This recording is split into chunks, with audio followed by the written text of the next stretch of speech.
हे भगवान, ये सब क्या है जी? देखे तो इस बोरी में इतनी मोटी मोटी भिंडी कहाँ से आई? अरे ये क्या, इतनी मोटी भिंडी, ये भला कहाँ से आई? मैंने तो आलू की बोरी समझकर ही उठाई थी। एक तो वैसे ही अपनी सब्जियों का काम कुछ दिनों से मंदा चल रहा है, ऊपर से मोटी भिंडी, और आ गई बोरी भरकर। लेकिन इतनी बड़ी और मोटी भिंडी तो अपने शहर में आती ही नहीं।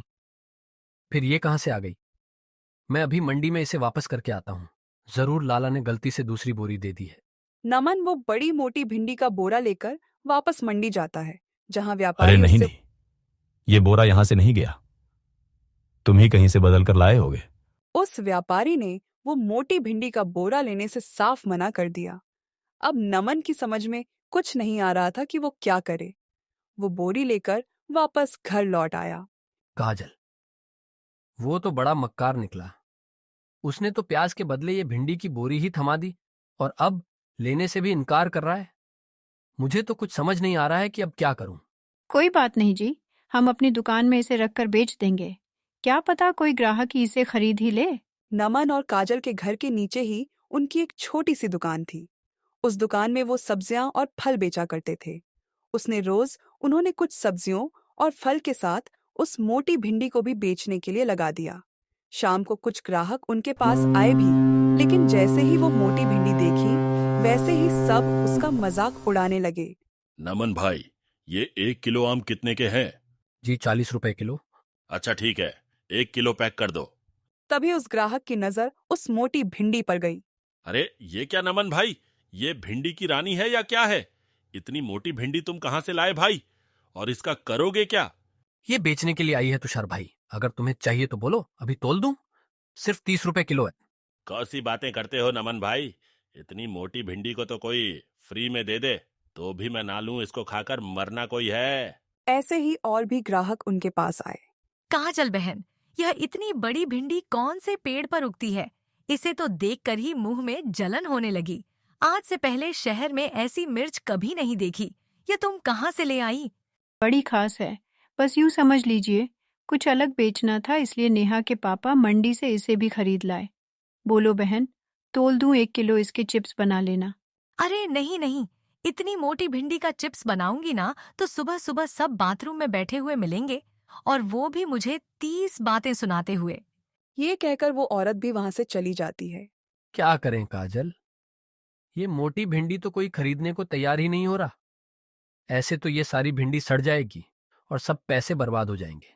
आप ठीक कह रहे हो, एक तो वैसे ही घर में खाने के लिए बहुत थोड़ा बचा है, और इस तरह से इनको बर्बाद करेंगे तो कितना नुकसान होगा। नहीं नहीं, हमें कुछ ना कुछ तो सोचना पड़ेगा। आहा, क्यों ना मैं इसमें पेरी पेरी मसाला भरकर इसके चिप्स बनाऊं। यही सोचकर काजल ने बड़ी बड़ी मोटी भिंडी उठाई और उन्हें अच्छी तरह से पानी में धो दिया। और इसके बाद काजल ने उन्हें मन कर उसके अंदर अजवाइन, हल्दी, नमक, मिर्च आदि मसाले डाल दिए। फिर बेसन में डुबोकर करारी करारी तल दी। उसकी खुशबू से अब पूरा घर महक उठा। सच में बहू, आज तो अपना घर क्या, पूरा मोहल्ला इस खुशबू से महक में अभी अभी मंदिर से आ रही थी, जहां आस पड़ोस की औरतें अपने घर के बाहर खड़े होकर इस महक को सूंघे जा रही हैं और अच्छी महक आने की बातें कर रही हैं। आप हाथ धोकर आ जाइए, मैं अभी परोसती हूँ। कुछ देर बाद काजल उन्हें मोटी भिंडी के चिप्स परोसती है। अरे बहू, ये क्या, ये तो भिंडी है।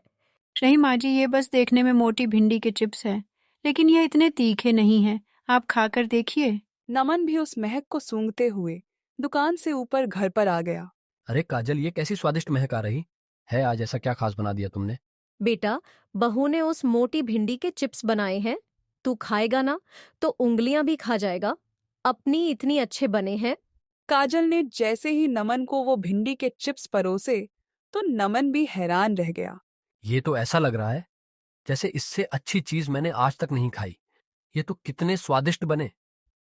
अगर काजल, हम सब्जियों और फल की जगह दुकान में सिर्फ यह मोटी भिंडी के चिप्स बेचे ना, तो देखना हमारी कमाई कितनी अच्छी होगी। क्या आप भी बेकार में मेरी तारीफ करना बंद कीजिए। यह बात कर ही रहे थे कि तभी पड़ोस से और भी लोग उनके यहाँ आने लगे। अरे कोमल, आज तेरे घर से बड़ी अच्छी महक आ रही है। सच कहूँ तो मैं खुद को आने से रोक नहीं पाई। बता तो आखिर, बहू ने ऐसा क्या खास बनाया है? हाँ हाँ, तू 2 मिनट रुक जरा बहू, रुचि बहन के लिए भी वो लेकर आना। काजल रुचि को भी वो चिप्स खाने को देती है, जिसे खाते ही वह भी वही बात कहती है जो नमन कह रहा था। उसके चिप्स की तारीफ करके वह वहां से चली जाती है। देखा बहू, इसका भी कहना वही है। हाँ मान जी, मैं भी एक काम करती हूँ, आस पड़ोस में भी ये भिंडी के चिप्स बेच कर आती हूँ। क्या पता सबको पसंद आ जाए और ऐसे ही ग्राहक भी बन जाए। और सुनिए, हम कल से ही अपनी दुकान में ये मोटी भिंडी के चिप्स बनाकर बेचेंगे। अब काजल ऐसा ही करती है। फिर अगले ही दिन से वह अपनी दुकान में बनाकर उन्हें बेचने लगती है।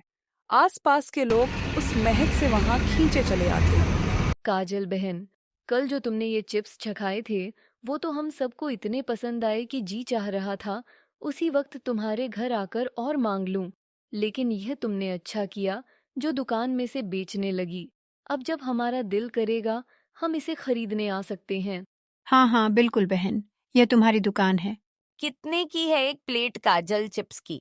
आंटी 20 रुपए की। तो फिर तो तू 4 प्लेट मेरे लिए पैक कर दे। इसी तरह और भी ग्राहक उनके पास आने लगे और अब उनकी अच्छी कमाई होने लगी। अब उन्होंने सब्जियों और फल का काम बंद करके चिप्स का ही काम शुरू कर दिया, जिससे उन्हें अच्छी खासी कमाई होने लगी। और अब दूर दूर के गांव से भी लोग उनके यहाँ चिप्स लेने आने लगे। काजल सही कहा किसी ने, भगवान जी जो भी करते हैं ये हमारे अच्छे के लिए करते हैं।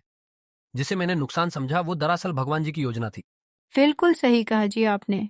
कल तक जो हमारी दुकान में रखी मोटी भिंडी का मजाक उड़ाकर जा रहे थे, आज वही उसके बने चिप्स खाने के लिए लाइन में लगे रहते हैं।